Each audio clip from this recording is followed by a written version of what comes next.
Frères et sœurs bien-aimés et amis dans le Seigneur, que la paix et la grâce de Dieu soient avec vous.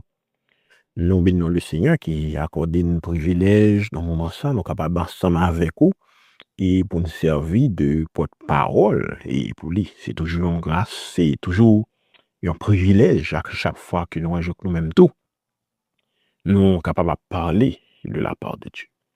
Nous avons que vous ouvrez Bible ensemble avec nous pour faire une courte lecture, c'est dans Jean chapitre 10. Et le verset 11, Jean chapitre 10, le verset 11, n'appelez pour vous. Je suis le bon berger donne sa vie pour ses brebis. Amen. Parole du Seigneur. Nous prions que bon Dieu, dans grâce, lui va utiliser portion sa peine sur lien pour édifier son âme, nous chaque cap côté dans le moment ça. Mais bien, les frères et sœurs, et amis dans le Seigneur, qu'on reconnaît lui, nous gagnons un thème qui c'est Jésus-Christ et son œuvre. Et depuis quelque temps, nous avons plusieurs prédications et autour du thème ça, Jésus-Christ et son œuvre. Je dis, nous avons aimé partager un autre sujet pour dans le même thème ça, Jésus-Christ et son œuvre. Et pour nous partager ce sujet ça, nous voulons faire lecture ça pour une toute faire, c'est Jean chapitre 10 au verset 11. Jean chapitre 10. Et c'est ça que nous sommes capables de lire la parabole du bon berger. Écoutez, à travers la parabole, ça, Jésus identifie peut-être lui comme étant le bon berger. Alors, c'est intéressant que nous comprenions, à travers la parabole, ça, Jésus ressentit besoin que le peuple Israël a gagné. Un besoin, ça, et pour gagner un berger.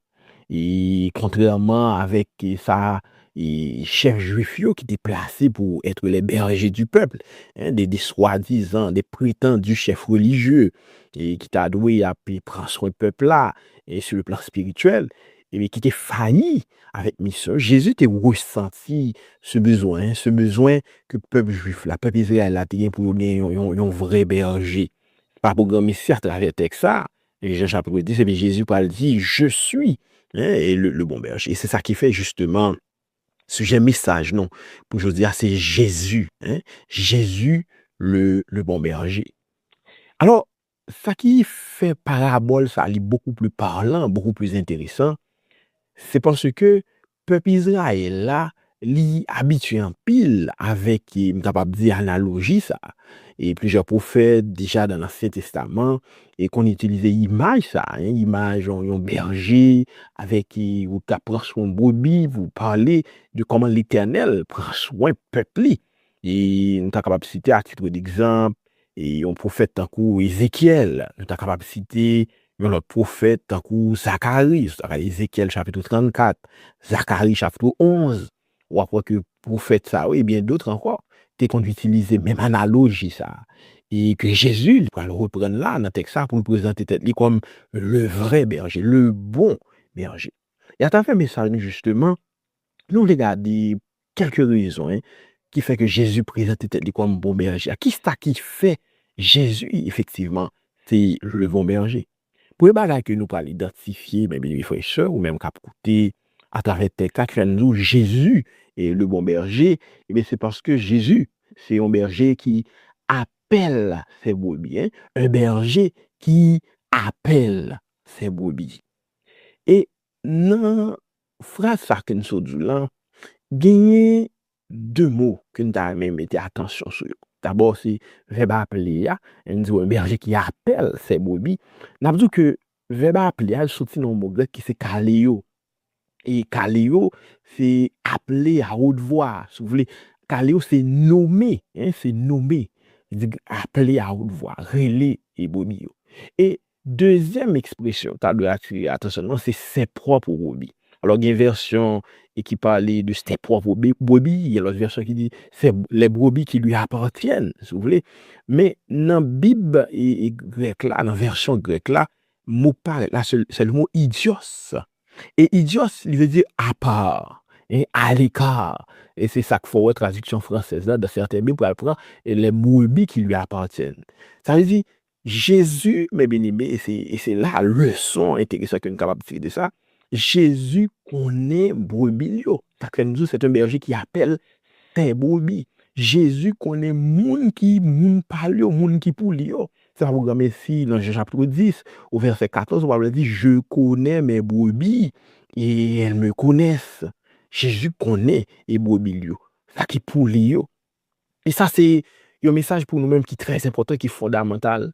Parce que ça sous-entend que Seigneur nous, bon Dieu nous, eh bien, il connaît chacun d'entre nous. Vous voyez, il y a des versions qui disent, il appelle ses propres brebis. Ouais, il les appelle par leur nom. Il appelle les brebis qui lui appartiennent. C'est-à-dire que, il est important que nous comprenions, mes bien-aimés, ou même qu'à écouter dans le moment ça. Le Seigneur connaît nous, et ceci de façon personnelle. Le Seigneur connaît nous personnellement. Il connaît nous chaque lundi de façon personnelle. C'est-à-dire, il connaît nous chaque individuellement. Il connaît nous en tant que monde. Même je auteur là, pour chanter, il connaît nos défaillances, nos chutes de chaque jour. Il connaît qui est-ce que nous, il connaît ça qui force nous, ça qui faiblesse nous. Et ça, c'est pour moi un bagage qui est fondamental, qui fait qu'effectivement, notre Seigneur, eh bien oui, il est le bon berger. C'est lui qui est bon berger à vrai, parce que lui connaît indistinctement, individuellement, chaque brebis. C'est important. Deuxième vérité qui fait que nous, eh bien, Jésus est le bon berger. Jésus le bon berger. C'est parce que non seulement il appelle, c'est un berger qui appelle ses brebis, mais c'est un berger qui marche devant ses brebis. Il marche devant ses brebis. C'est intéressant que nous comprenions qu'en Israël, il y a des époques côté brebis, mon cap garde des brebis, berger, yo pas de garde des brebis dans des bergeries, dans des enclos. Pour ne pas oublier, une bergerie, un enclos, son espace qui est fermé. Et pour qui ça n'a pas choisi de faire comme ça? Parce que la nuit, par exemple, eh bien, non espace qui est fermé, n'importe animal sauvage, n'importe fauve, bête sauvage qui t'a rentré dans l'enclos, ma bon mentir avant berger a chapé et brebis en plein yo, a bien en péri. C'est ça que fait plusieurs fois berger qu'on prend brebis yo surtout la nuit, yo garde en plein air, yo qu'on garde dans des plaines pour permettre à ce que eh bien puisse bien contrôle brebis si t'as une attaque cap fait sur capable mieux protéger. Donc c'était la coutume en Israël. Et ici, lorsqu'on texte a dit il marche, il marche devant elle. Ouais. Donc, le berger, il marchait devant brebis. C'est un berger qui marche devant. Et expression marcher devant ça, il sorti dans un mot grec qui fait poriou mae. Poriou mae, il veut dire se mettre en route. C'est se diriger, c'est faire le voyage. C'est-à-dire, berger n'a pas contenté uniquement pour les brebis, pour qu'on ait chaque poule, le connaît individuellement, mais il y a accompagné autour. Il campé côté mais il fait voyage là avec eux. Et là nous retrouvons cette image que nous te jouons dans le psaume 23 le verset 4, pas vrai? Le psaume 23 le verset 4 lorsque Psalmiste là et il te gagne pour il te dit quand je marche dans la vallée de l'ombre de la mort, je ne crains aucun mal, car tu es avec moi, ta houlette et ton bâton me rassurent. C'est une image de ça, la protection du berger. Et c'est ça que fait nous autres, oui, Jésus c'est le bon berger. Non seulement, il connaît nous chaque de façon individuelle, il connaît nous chaque, il connaît faiblesse, nos forces, il connaît nous individuellement, mais il a accompagné nous dans la route là tout. Les bons côtés nous dans la route là. Et ça que l'auteur a dit, quand je marche dans la vallée de l'ombre de la mort, je ne crains aucun mal, car tu es avec moi. Donc c'est une image, n'est-ce pas, de la protection du berger. Donc Jésus, c'est le bon berger parce qu'il appelle ses brebis. Donc il connaît chaque brebis, ceci et de façon individuelle, mais il marche devant brebis. Et troisième raison que nous avons regardé ensemble, qui fait que nous dit Jésus c'est le bon berger, c'est parce que non seulement il connaît brebis, il marche devant eux, mais c'est un berger qui donne sa vie. Vous allez dans même Jean chapitre 10 là, et côté Jésus dit, et bien clairement, eh bien, je donne ma vie pour mes brebis. Et expression donner sa vie pour ses brebis, expression donner sa vie, elle est sortie dans un mot grec, c'est titemi. Titemi, c'est placer, c'est offrir, c'est déposer. C'est important pour quelle raison? Parce que ici, c'est pas une action qui vient volontaire. C'est pas un monde que yo surprendre, c'est pas un monde qui pas veut faire bail et puis forcer le faire. Non non, c'est un acte volontaire. Titemi, c'est pas pour grand messi m'dou, le sorti, il voulait dire placer, offrir, déposer. C'est pas pour grand messi ou alors tout. Dans Jean chapitre 10, au verset 18, Jésus a dit, personne ne me l'ôte, mais je le donne de moi-même. Je la donne, pardon, de moi-même. J'ai le pouvoir de la donner, j'ai le pouvoir de la reprendre. C'est-à-dire, c'est un acte volontaire. Et là, ça fait nous penser, n'est-ce pas, à l'idée du sacrifice de Christ.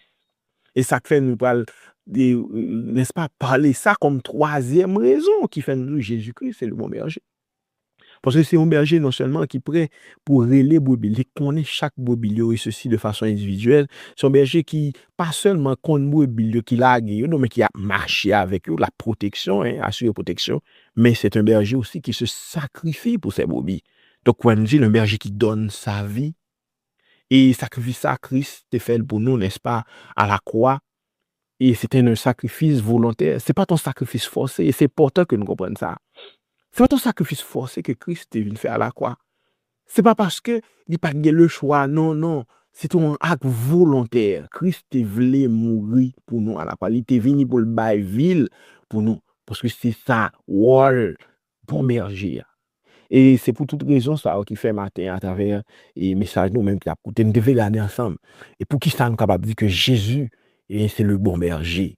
Jésus, c'est le bon berger parce que Jean nous dit, hein, il appelle ses brebis.